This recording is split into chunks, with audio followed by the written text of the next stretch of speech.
Hi, Beautiful Wings family. I just wanted to share this thought with you. I've been watching this show, and um, if you've ever seen The Chosen, it's a really good show. And been watching it, and I wanted to come on and just share. I was thinking about how um, this particular disciple was walking with Jesus, and is Thomas. And this show has caused me to think about the character Thomas in a different light, because a lot of times in the church we well, from what I've experienced, is we demonize Thomas as being doubting Thomas. Oh, Thomas walked with him for so long, he walked with this and da da da, he doubted the whole time. But this show has changed my perspective on why Thomas struggled with doubting and why he struggled to believe. And it was because of what he lost. It was because of he had been with Jesus, and he saw him do all these different things. He saw him perform the miracles. He saw him raise Lazarus from the dead. He saw him turn the water into wine. He saw him do all of these different things while walking with him. And yet, in his time of what was a traumatic loss for him in his life, Jesus did not have uh, the authority in that moment to exercise what excuse me, what Thomas would have liked for him to do. I'm pretty sure he would have liked for him to be like, no, don't take her. It would have been like, you know, uh, you did this before. You can do it again. I've seen you do it. Why can't you do it now? And it's in those moments where I find that we struggle with our humanness. And what I mean by that is, is it possible sometimes to be on the one end of where you're being, too human, so to speak. And I mean that loosely. I mean that in the sense of like saying, emotions and all those types of things. Yes, it is very possible, because if you don't check yourself, if you don't, assess where you are in your life, if you don't get control of your emotions, you don't get control of these dots and different things, that you struggle with or what have you, then of course, yes, you can spiral out of control. You can begin to, um, you know, detach from your spirit, which is should be led by Holy Spirit, and you can begin to experience um more of your flesh, your human side, than you will, being in the spirit, of course. And we want to walk by faith and not by sight, right? We want to always be walking in the spirit and be fruitful and all of those things. And that's what we should be doing. But the thing that got me, that I was watching this week, was when Jesus had his moment. And, it talks about when, he came in riding on the donkey, and they cried, Hosanna, Hosanna. But it was a scene where Jesus turns around and he says, I loved you all like my own, and I'll love you to the end. And he turns around and he looks at each and every one of his disciples, including the one that's going to betray him. He looks at each and every one of them, and he has this I can't even really describe it. It was just, that's how good it was, because I was like, wow, like I can't imagine what he must have been feeling in that moment. Like, of course, he knew that, these things were going to take place on this week. He knew that he was going to be portrayed. He knew that people were going to lie on him. He knew that they were going to beat him and accuse him, and this will ultimately lead to his death, and everything. He knew all of that. But in that moment, in that one single moment where he looked at all of his disciples, I just had this thought of like, I wonder what he's feeling.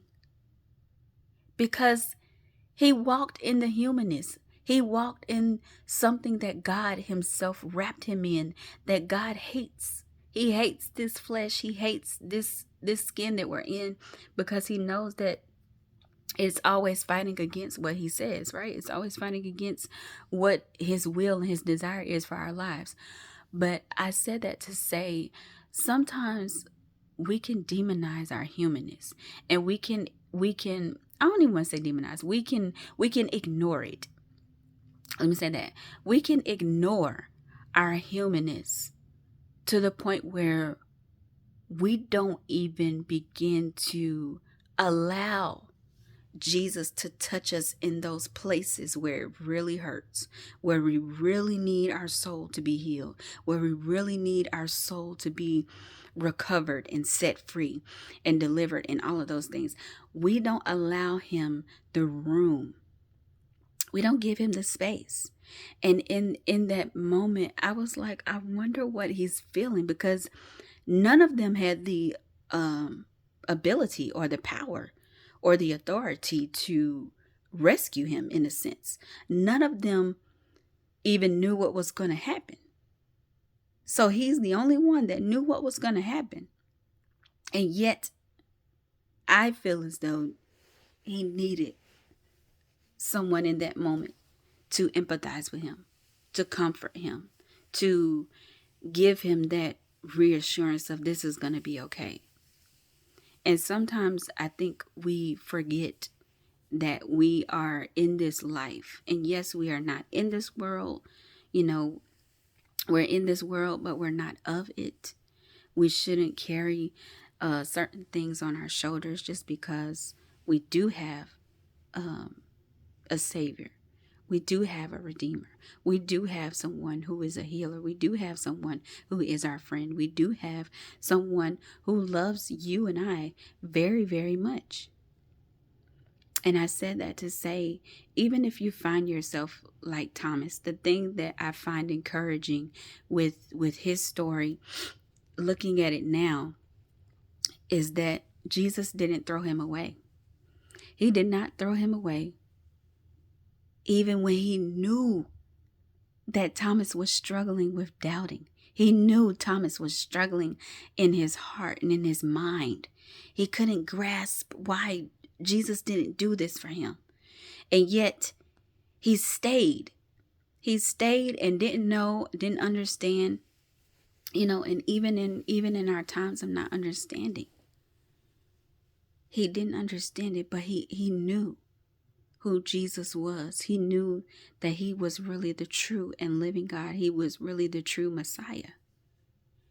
And I believe that's why Thomas stayed, because he knew the truth, although he was hurt, although he was in a moment of hurting, although he was in a moment of pain, although he was in a moment of I maybe just feeling, I don't want to do this no more. I don't know. But I do know that it encourages me, and it should encourage you, that Jesus did not throw Thomas away. He didn't tell Thomas, get off of my line of being a disciple. He didn't tell Thomas, oh, you changing your mind about me? Okay, well, you can, kick rocks. He didn't tell Thomas, you can leave. I don't need you. He didn't tell Thomas, you've walked with me all this time and now you're going to do this. He didn't condemn him. Instead, he kept him right there, and he just looked at him from afar and loved on him, and loved him anyway, even in his not understanding, even in his not fully grasping what took place in his life. But it did not turn Jesus's heart towards him. And I said all of that to say, because sometimes we can believe that when we have been in a place of doubt, when we have been in a place of, needing reassurance, needing different things, I can say that Jesus has never changed his mind about you. And he never will. And you need to know today that even if you are in a place where Thomas was, where you're struggling with something, where you are not understanding why God would do it this way, or why did he allow it to happen this way? Why does it have to be this way? When you are standing in that place, I want you to know with all of reassurance in your heart and in your mind that his word says that he will never leave you. He will never forsake you. And we have to remember that. We have to remember that Jesus loved Thomas as much as he loved Peter. We always say Peter had a bad day, a bad moment, right? So did Thomas. He didn't have a bad heart. Judas was the one that had the bad heart. You need to look at the characteristics. If he's shown you over and over that he can do it, and then the one time he doesn't, you get upset. You need to check your heart. Because my Bible says that he will never leave you nor forsake you. And he is yet a keeper. And I believe that even in that moment of doubting and waiting and not understanding, that he still kept Thomas by his side because he still needed him. He needed him to believe in him after his death, and to tell people and to draw people to Christ, because Thomas still did that after the fact. He might not have done it on the timeline that we thought that he should have, but Jesus knew what he was doing. And I admonish you today, if you're doubting his plan, if you're not trusting him, I dare you to trust him. If the results have not failed, if the results have always, there's been no doubt until now, I'm going to challenge you that you would trust him, that you would trust his full plan, because we don't know everything. We don't know the whole. We don't know the beginning and the end. Only he does. But when the results have been consistent, and then now you have one that's not, and it looks like it's out of whack. It looks like it's out of control. It looks like it's not him. It's designed as if it's just complete polar opposite of what he said. I dare you. I dare you. I dare you. I dare you. I dare you to trust him tonight. Okay? I just wanted to jump on really quickly and share that with you. If you have a chance, go watch The Chosen, because it is so good. But yeah, that caused me to look at Thomas in a completely different way. I mean, y'all, when I tell you this show it's changed my mind about who Thomas was to him, and just how much compassion and how much empathy he had for Thomas. Did Jesus play? No, he didn't. But for him to have a disciple that close to him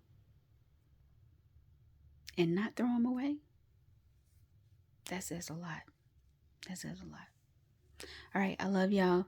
I gotta go, but we'll be back live real soon, okay? I hope you are still soaring through your healing and embracing your beauty, because I know I am.